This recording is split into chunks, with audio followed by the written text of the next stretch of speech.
Hello, beautiful people. My name is Kira, aka Words by Kira, and in this episode, we have the lovely Chloe Ribeiro on. Chloe and I, yes, hey, Chloe. Chloe and I have been friends since we were literally little girls, like 5 years old, and now she is a music therapist. So, in this video, she's going to be discussing her profession with us, letting us know what it is, what it entails, and more.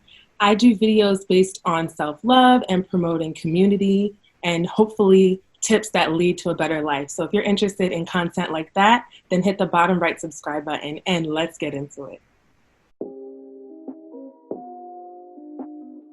Chloe, so what is music therapy? What is it You all know, this, about? this is a question a lot of people don't know. Music therapy has actually been around since I think it's the First World War, Second World War. So it's been around for a very long time, but it's slowly gotten more and more popular. It's evolved and it's become more of an integral part of therapies just in general. But the technical definition of music therapy is that it's clinical, it's evidence-based use of music interventions to accomplish individualized goals within a therapeutic relationship by a credentialed, that's the big one, Yeah. professional who has completed an approved music therapy program. And why I have to put an emphasis on credentialed is there are a lot of people out there claiming that they do music therapy, but what they're doing is they're actually just facilitating the use of music as therapy. Mm. That is a big difference. And in creative arts therapies, which I know we're going to talk about later, that's kind of more of a blanket term that music falls under. You get a lot of this. You get a lot of people who are using all of these different mediums as therapy. And I find, you know, music therapy is really music centered and person centered to me. I really truly identify as a humanistic music therapist. So just as with psychology, there are different veins of therapy. There's cognitive behavioral, there is existential, humanistic, all of those different veins. So that's really what I identify as a therapist. But there are all different types of music therapy out there too. I love that. Thank you for explaining, Chloe. So, what is human? It's humanistic. Yeah. What that really means is that it is completely person-centered. So it's all about the individual that you're working with, or possibly individuals if you're working in a group setting. And it's really truly based on the client-therapist relationship and building that up over time. So as a therapist, your focus is to get to know the individual. What do they like? What do they hate? How do they express themselves? How do they communicate? Because, often not all of your clients are going to be verbal, but everybody communicates in their own special ways. And then you kind of take all of that information, how are they brought up? What music brings them joy? What activities do they like to do? What are their daily routines? And you kind of mash all of that together and you find the best treatment strategy for them that's completely just about them. And you create a goal, you create an objective, and you use these music interventions based on their preferences to reach those things. That sounds beautiful. I love how you describe that. So, what got you into music therapy? What made you decide to pursue that career? Well, it's funny because I had not heard of music therapy. I had not heard about it. I feel if I had heard about it a little bit earlier, I would have been like, oh, yeah, that's what I want to do. But I went to college for music education for my undergrad, and I really loved that. I actually really love teaching. I love working with young people. Really people of all ages, but up until that point, young people. I just really enjoyed all of the unique personalities you would meet and the challenge of actually figuring out a way to reach each child was always something that I was particularly interested in. And then in that same feel like I keep saying the word vein, and that's in vain. No, I'm sitting I here. need my thesaurus. Chloe, I do that all the time. I'm always like, I love it. I love it.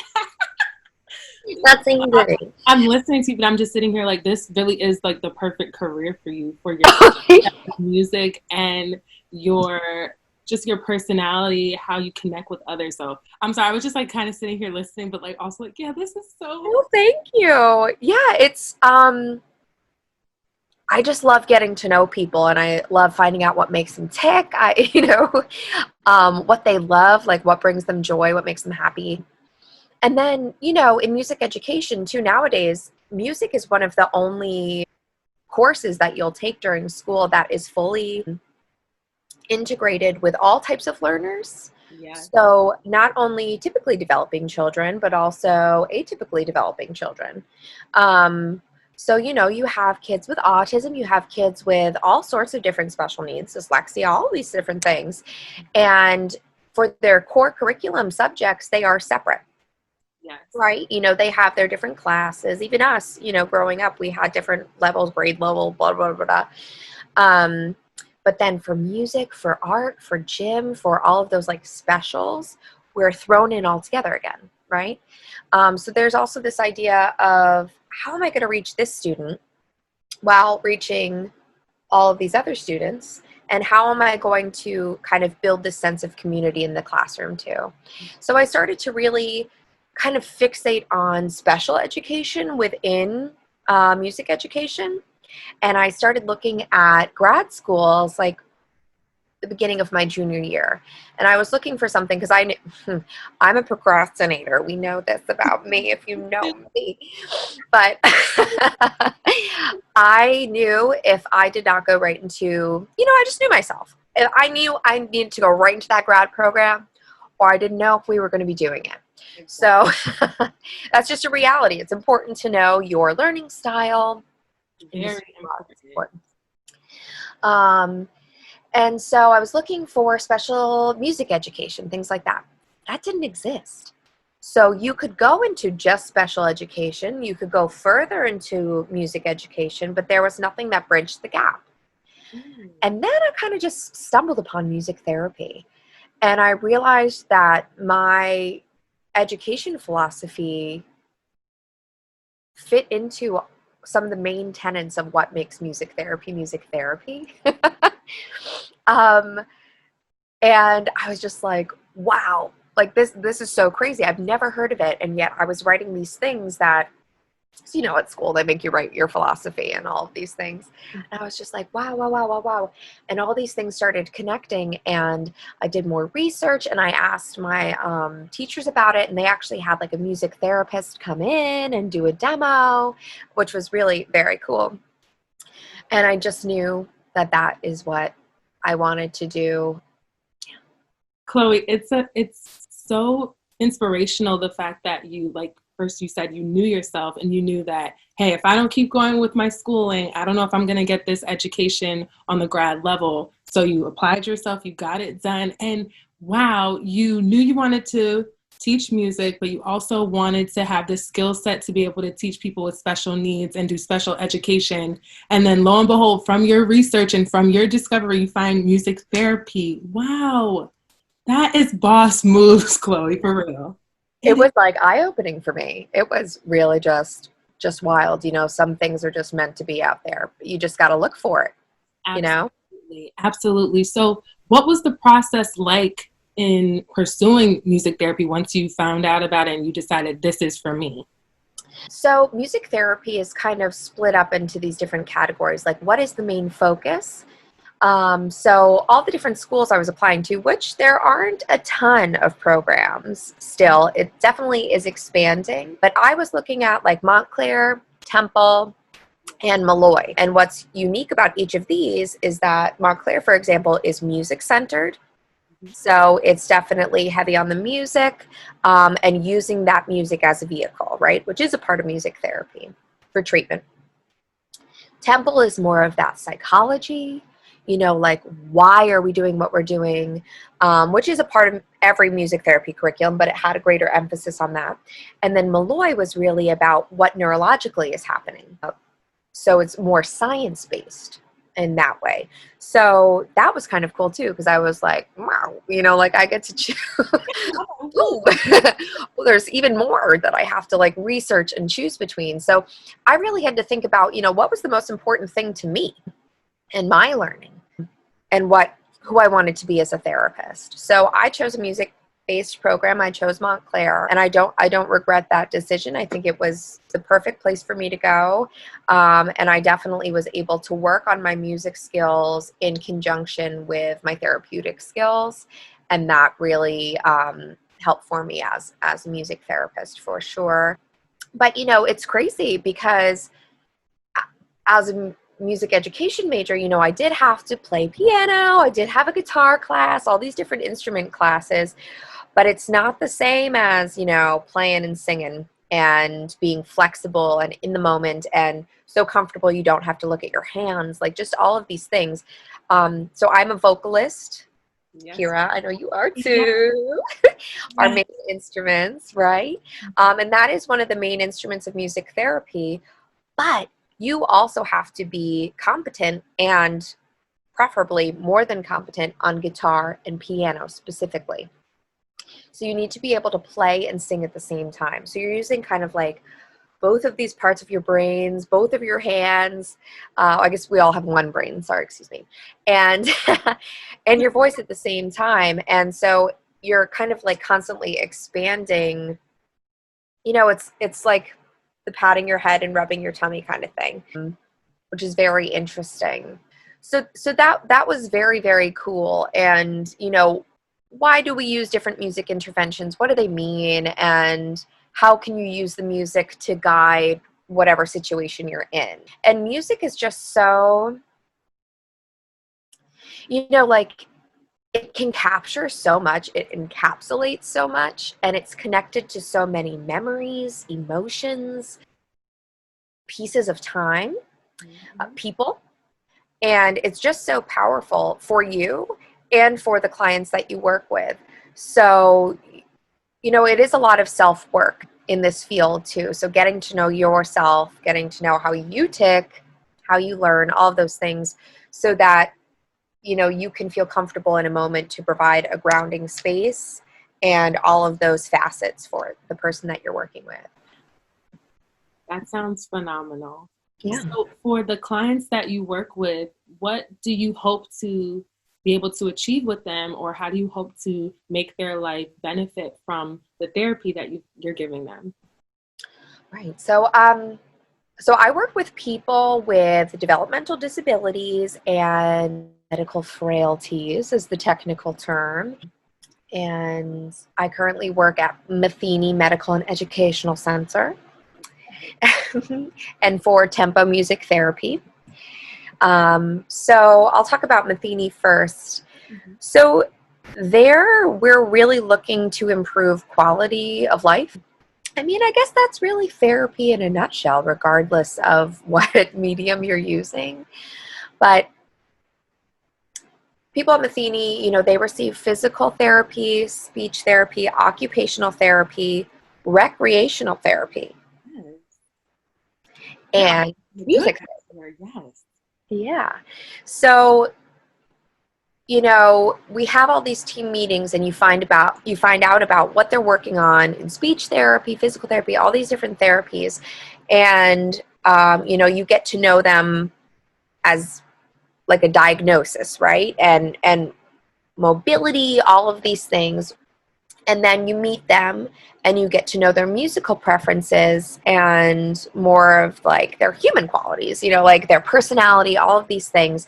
And you kind of have to put that all together. So, for example, I'll just give a couple different examples of clients. So we really try to look for that individually tailored experience when we're working one-on-one with somebody. When we're working in a group, which is another thing that I do, we're looking for, yes, those individual needs, but also that social aspect, social emotional interaction. In one-on-one therapy, that takes place between the client and the therapist. But, we want them to interact with their peers, with other people, and hopefully, eventually, in the community. to be able to interact in a way that's safe for them, safe for the other person, and fun, right? So here's one example of therapy. I was working with a woman. She has cerebral palsy is her main diagnosis, and she's nonverbal. Now, how she communicates is she had these boards. So one of the boards had like 200 words on it, and she would use numbers to correlate to a certain word. And, I would remember these words, and she would kind of spell out a sentence for me of what she wanted, what she was thinking, how she was feeling, that kind of stuff. Now, how that translated to music, right, is she had great passion for music. She loved music of all different genres, and most of all, what she liked to do was compose. So, we created eye gaze boards that had different chords, different key signatures, different rhythms, all sorts of different things. So she could really pick and choose exactly what she wanted to compose these like intense, like beautiful musical pieces. And then we would perform them together in a recital. So though she couldn't maybe play the piano, the score of like what she had actually composed, we would find some way, adapted way for her to participate. So whether that was with audio output switches, which you can record like little segments of lyrics or different things like that to really, convey her message. Yeah. And I was just kind of like a facilitator in that role. Another person, he is very energetic, and he is also mostly nonverbal, though he has some words and he uses sign language. He, like, his whole body is just, I love the high energy. Yes, so like high energy, high energy, high energy. Now that is such a wonderful part of somebody's personality, but there are moments where that might not be the most appropriate or the most safe for you, right? So we work on self-regulation. We work on matching dynamics. So if the music is soft, you're not going to come in and play, So working with that, like, what does the environment sound like? What does the environment feel like? How am I going to match that? So I come up with different musical interventions to regulate, to release that energy, and also to encourage him to play in different styles. So to use his hand in different shapes, to use both hands because he has a dominant hand, and his other hand he doesn't choose to use it. So that's kind of a challenge in itself too. So those are like two examples. We could do adapted musical playing. There was someone that really wanted to play guitar. He bought this gorgeous like Les Paul guitar. Beautiful. And he had one finger that he could play with. So usually chords, on the fretboard, you're using all of your different fingers, right? He had one. So we would tune the strings so that they were already a chord. And he would kind of create these bar chords, these adapted bar chords. We'd put stickers on the neck of the guitar so he knew which color sticker to move to next. And so we would perform a song together and just be like, blue. And, he'd go to that chord and stuff like that. And eventually you don't need to call out those sticker names anymore. So those are just a few examples of individually what we do. Thank you for sharing those, and thank God for these resources, because clearly these individuals, they are musical as well, of course. They love music. They want to perform or contribute. And it's such a blessing that there are careers and facilities that actually have the resources to make it a possibility, because music is so beautiful for everyone. Every human should have the opportunity if they want to participate in music. So thank you for sharing those stories, Chloe. Of course. They really warm my heart. Oh. Yeah, they really, really did. You're about to have an uprise in music therapy. I hope so. Apply to those programs. But again, we never knew about that, right? We never knew about it. I never knew about this, but hearing you describe it, I know you are so amazing at this. You are a natural teacher, helper, Chloe. I would love to be a student in your class. Oh, thank you. That is something I'd like to do I love working with interns too. Tell me about that, working with Oh, yeah. So at Matheny, we do have internships, and they can last like anywhere from 6 to 9 months. And so I've worked with a lot of interns now at this point, even though I've been there just under 4 years. And so that's kind of different too, because I have to like think about what I'm doing. A lot of the way that I play music and the way that I plan is just kind of like intuitive. It's the way that I feel music, the way that I hear music, all of these things is very intuitive. That doesn't work when you're teaching, right? Like, oh, just feel it, go with it. Someone's learning how to do it from you. Right. You need to spell it out when somebody's learning. So that's always kind of interesting for me too, is like, okay, how am I actually going to get my point across to these people and try to be as clear as I can and also cater to their different learning styles. That's like where the education part comes into, I think, is especially in working with students. So that has been really fulfilling and really very awesome, because their successes are your successes and their breakthroughs are just so special, because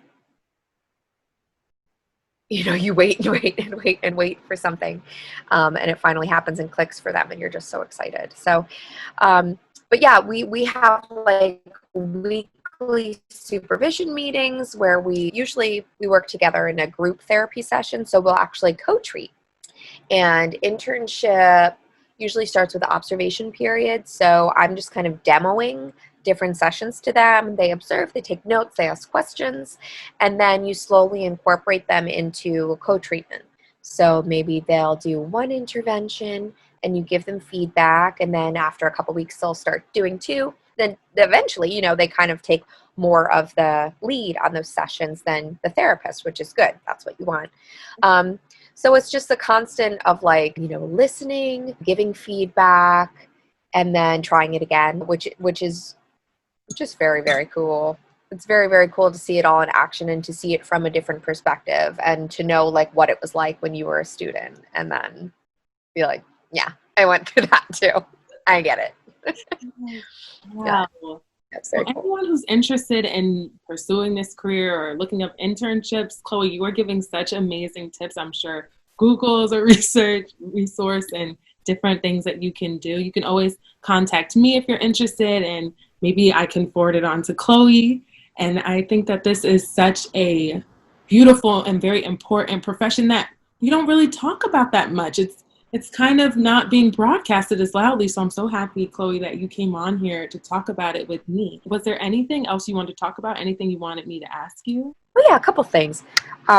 So you really got to like the nitty gritty, like the questions, so prepared, beautiful questions you sent me ahead of time were really some of the most important things that need to be discussed about music therapy for like understanding and purpose, especially for people who are not familiar with the field. So the first one was, how can music therapy help with mental illness? So yes, I work with people with developmental disabilities, which is such a big blanket term, but music therapy can be for anybody. It does not need to be only for people with autism, which is what we see a lot. People with Alzheimer's and dementia, which is, again, like that's probably the most publicized type of music therapy, is working with the geriatric facility, because you see that like magical musical link to memories and moments in time, even motor ability and things like that. But it really can be for anyone who has a love of music.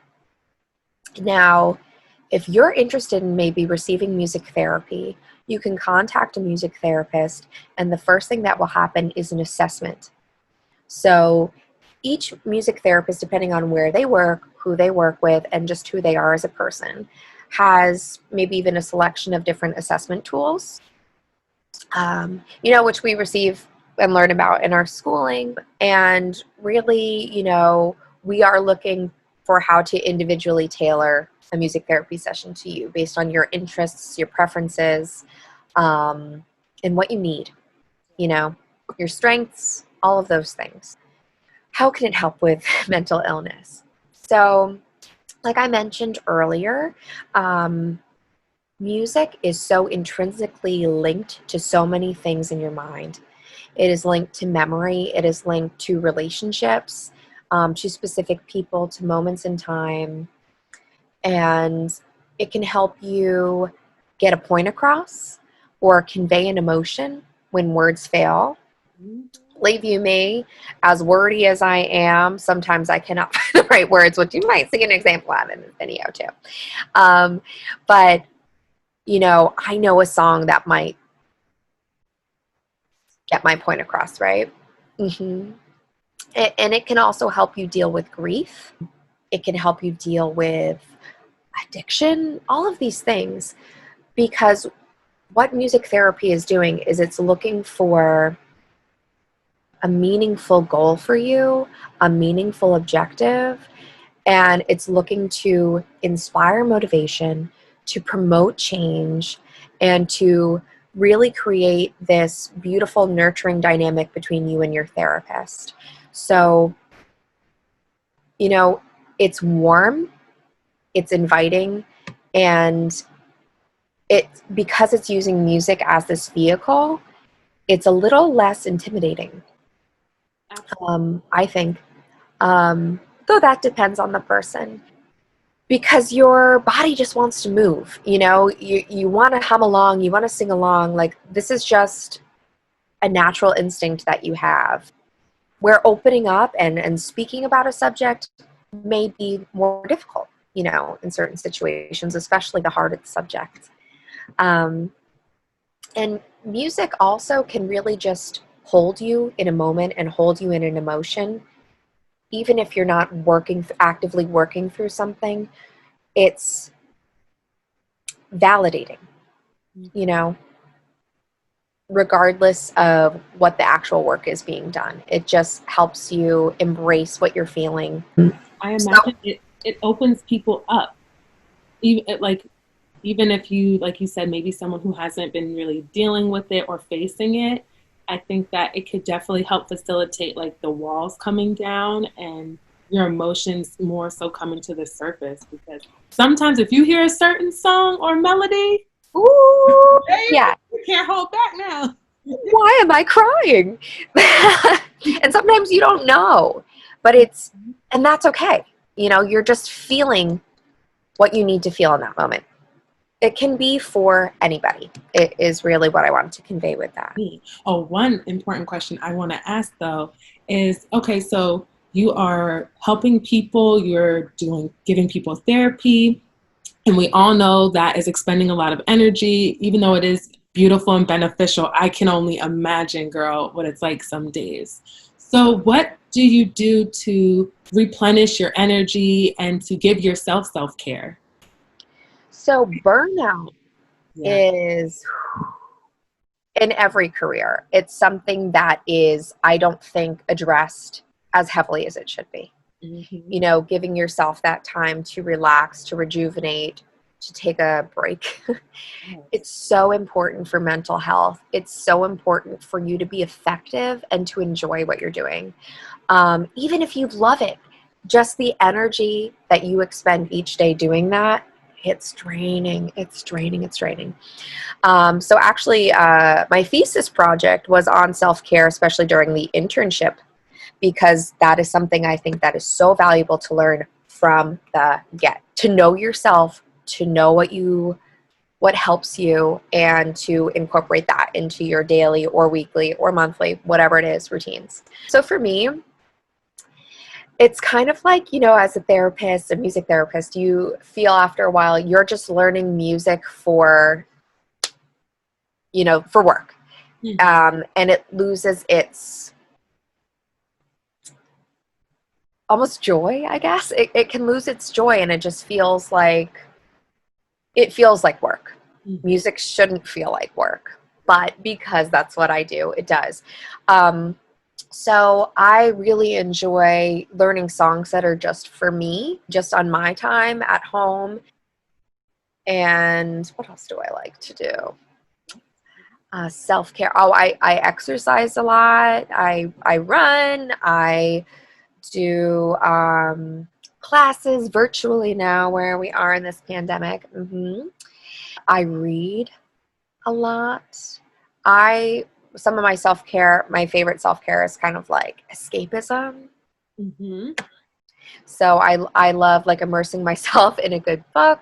I love immersing myself in some great television or a movie because it just takes your mind off maybe worries that are weighing heavily on your mind. And I also really enjoy talking to my family and to my friends and kind of working through those harder or more difficult things.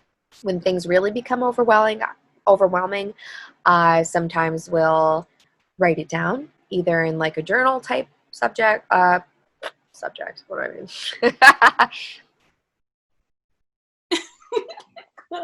Like a journal, or like maybe even in a song, writing like lyrics or different things like that.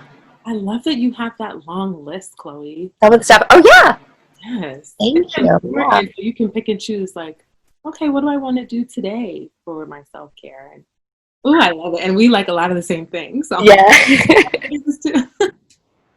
Chloe, thank you so much for doing this episode with me. You have truly educated me so much. I hope the people watching have also learned something new too. And I love speaking with you. Thank Thank you. you, ditto, Kira, and thank you for all that you do to bring awareness to mental health and all of these different ways to address that. Thank you for all that you do and for being who you are.